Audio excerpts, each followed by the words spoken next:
The Quiet Chaos Driving Me Mad, Chapter 5. That night that I received her first message was an uneventful one. The private message coming on my Instagram in the latter hours of the night. "How come you don't have any pictures of yourself?" she asked. "I have, but they're further down," I told her, sending an image I had taken about 2 weeks prior in which I smiled into the camera, and my upper torso was visible. "Nice, LOL, I was looking at some of the stuff you wrote." "Ah, I hope you enjoyed it." "I want to know why you're still single, that is, if you are." That's a question I've been asking for years, though apparently this makes sense to others. "That's messed up, you seem BF material." I went to sleep before that last one was sent. It was around 12 a.m. and roughly 7:30 a.m. when I awoke. "Thank you, I just woke up," I said to her in the message. "I've been up since then." I suppose that the nocturnal trait was one I could work with. It's another example of how you get so used to one way of life, that of sleeping for the majority of the night, that in seeing how other people act during those hours you're taken aback. "So what strategy will I employ to get your number?" "Simple, the strategy you've used worked."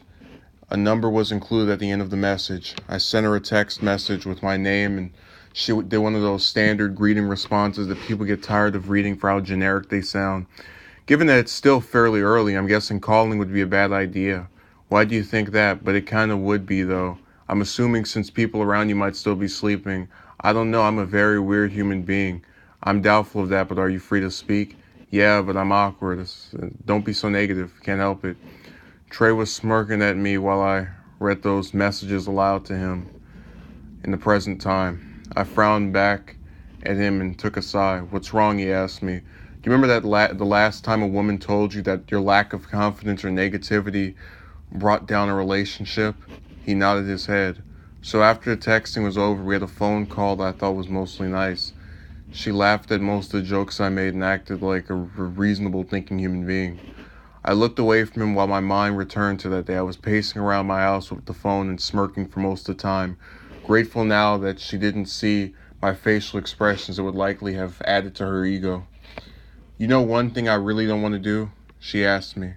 "What?" I said. "Have kids. The population is growing way too much." I didn't respond to her for a few moments as I was caught up in the act of picking out certain repetitive themes.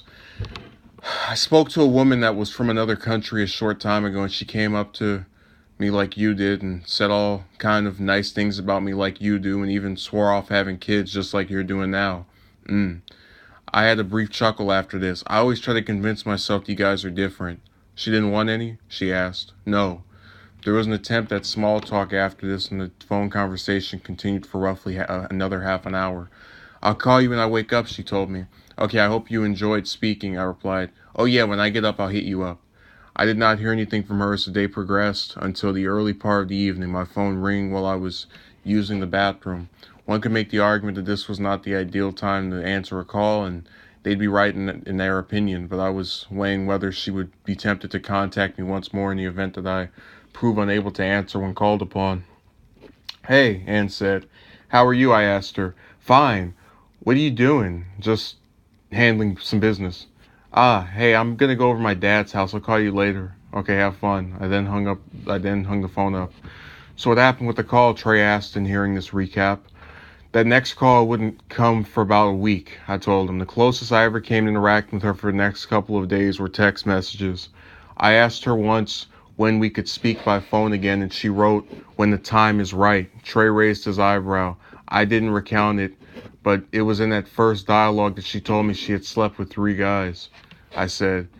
"You sure didn't recount that," he replied. "That didn't bother you?"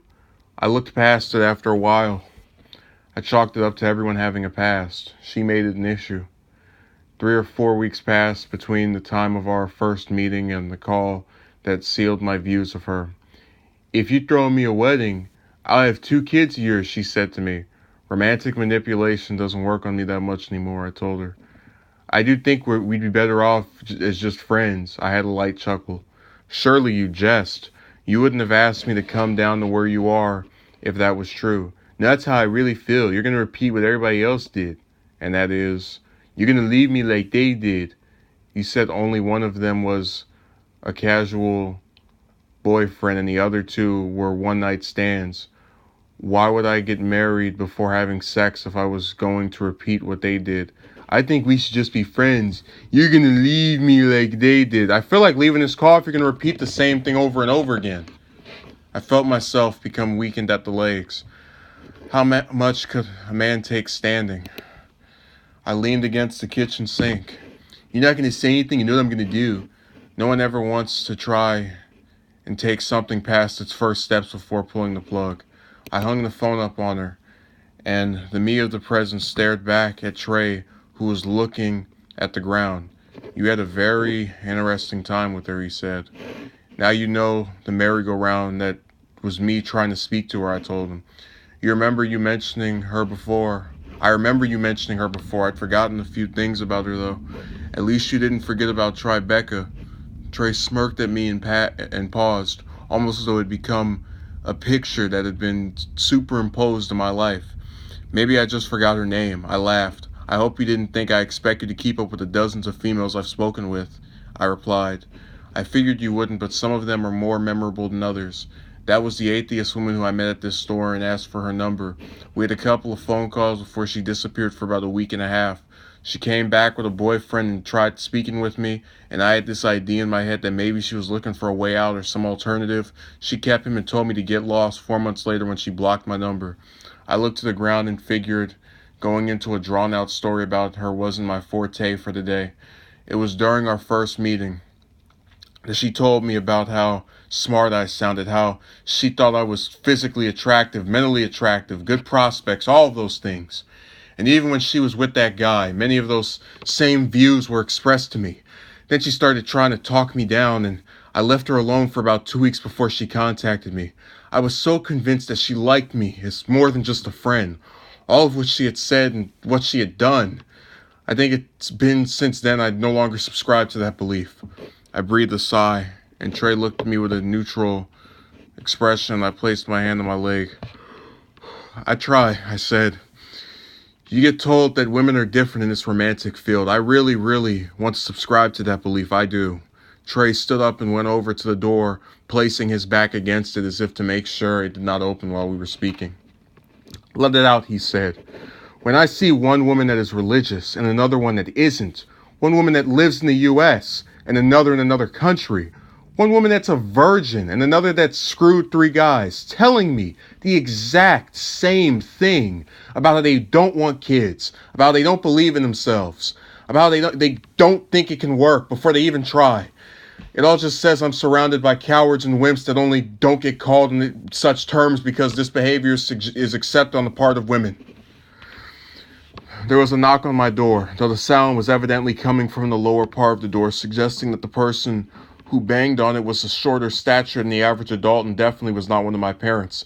I opened it up and saw my sister standing there. What do you want, Sarah? I asked. I heard my mom say you don't like ladies anymore, Sarah said with the typical tone of an inquisitive 7-year-old.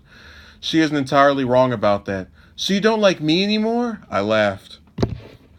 She's talking about ones I want to date. I told her that I'm tired of how they act toward me and she's taken notice of that.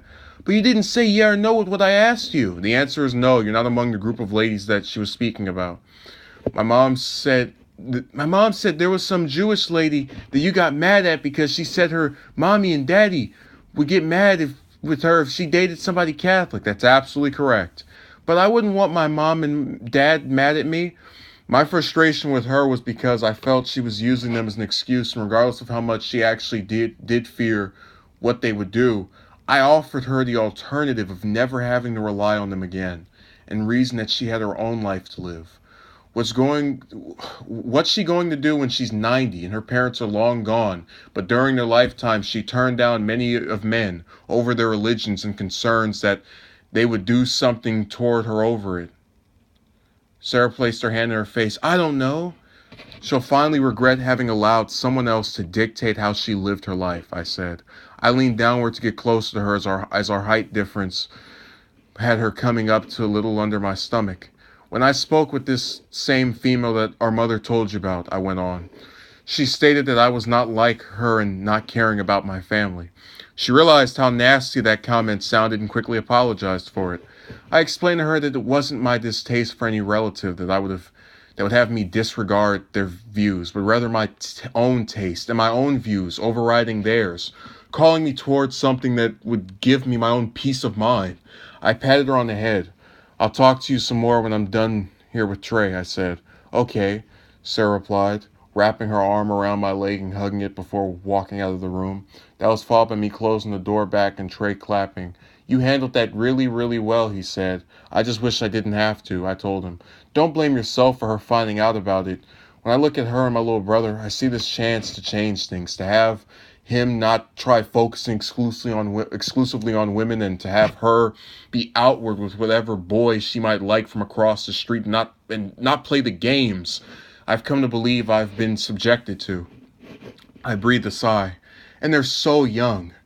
I can't dash their spirits with revealing to them the grim reality of modern relationships. But you can't stop them from seeing it when they go to school. You just have to prepare them for it." I placed my hand over my eyes and kept them there for a few moments while my mind was at work. "You're right," I said, my hand still covering my face. "I can't stop kids from messing them up when they get older. I also can't stop these women from turning me down when I approach or actively speak with them. It's like interactions are the one thing that ever made me feel helpless on all sides.